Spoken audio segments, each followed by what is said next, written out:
1971 সালের 7ই মার্চ ঢাকার তদানীন্তন রমনা রেসকোর্স ময়দান, বর্তমানে যা সোহরাওয়ার্দী উদ্যান, সেখানে দাঁড়িয়ে বাংলাদেশের স্বাধীনতা সংগ্রামের ডাক দিয়েছিলেন বঙ্গবন্ধু শেখ মুজিবুর রহমান।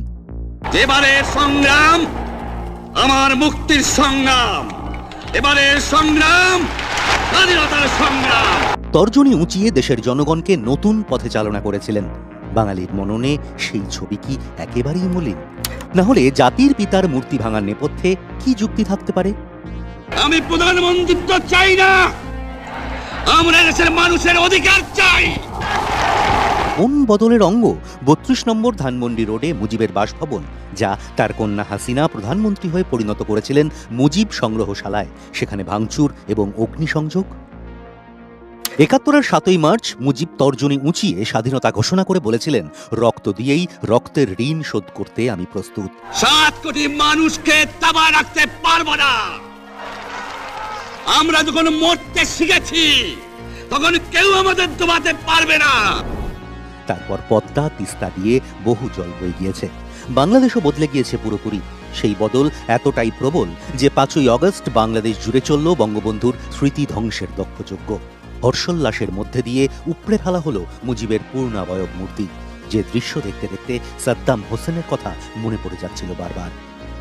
রমনা ময়দানে মুজিবের সেই বক্তব্যের হাত ধরে শুরু হয়েছিল যে মুক্তিযুদ্ধের 5.5 দশক পর সেই বৃত্তটি সম্ভবত সম্পূর্ণ হলো।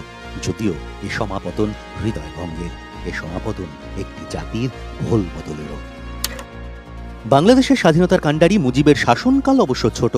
1975 সালের 15ই আগস্ট কাকভোরে ধানমন্ডির বাড়িতে অভ্যুত্থানকারী সেনার গুলিতে শেষ হয়ে গিয়েছিল মুজিবের গোটা পরিবার। জার্মানিতে থাকায় সে যাত্রায় প্রাণে বেঁচেছিলেন শেখ হাসিনা এবং শেখ রেহানা। গত 5ই আগস্টও এক আশ্চর্য সমাপতনের দিন। সেদিনই প্রধানমন্ত্রী পদে সদ্য ইস্তফা দিয়ে বোন রেহানাকে নিয়ে বাংলাদেশ ছাড়েন হাসিনা।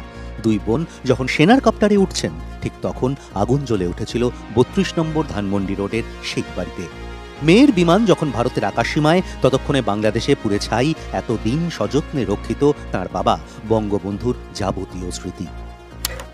বলতে গেলে 71-এ বাঙালির মননে যে চেতনার উন্মেষ ঘটিয়েছিলেন কলকাতা বিশ্ববিদ্যালয়ের প্রাক্তনী মুজিব, গণক্ষোভের অবুঝ আগুনে ছারখার সেই চেতনারই প্রবাহ। অনেকেই বলে থাকেন এই বিচ্ছিন্নতার সূচনা হয়েছিল মুজিব হত্যাকাণ্ডের অব্যবহিত পরেই। ভাষার দাবিতে আন্দোলনে প্রাণ দেওয়া বাংলাদেশের আমজনতা ধীরে ধীরে আবার প্রভাবিত হতে শুরু করে পাকিস্তানি ভাবধারায়, যে ধারা ভাষা নয় বরং অনেকাংশেই ধর্মকেন্দ্রিক।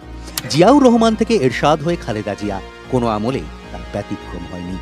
ভোটে জিতে 2008 সালে হাসিনা ক্ষমতায় ফেরেন ঠিকই, কিন্তু তিনিও ব্যতিক্রমী হয়ে উঠতে পারেননি। জোর করে দূরে ঠেলে দেওয়া মুজিবের চেতনা ততদিনে যে আরও তামাদি। উল্টে ক্ষমতা ধরে রাখতে হাসিনার বিভিন্ন পদক্ষেপ মানুষের ক্ষোভ বাড়িয়ে দিয়েছিল বহুগুণ। ক্রমশ কমছিল গণতান্ত্রিক পরিসর, সংকুচিত হচ্ছিল বিরোধী মত প্রকাশের জায়গা। অনেকেই মনে করেন সেই কফিনে শেষ পেরেক গত সাধারণ নির্বাচন, যেখানে নিজের গণতান্ত্রিক অধিকারটুকু প্রয়োগ করতে না পারায় ব্যথিত প্রবল ক্ষুব্ধ হয়েছিলেন মানুষ।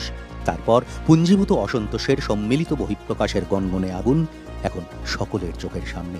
চোখ ঢাকলেও আগুনের তাপ থেকে বাঁচা যায় না। চ্যানেলটি সাবস্ক্রাইব করে আমাদের সঙ্গেই থাকুন।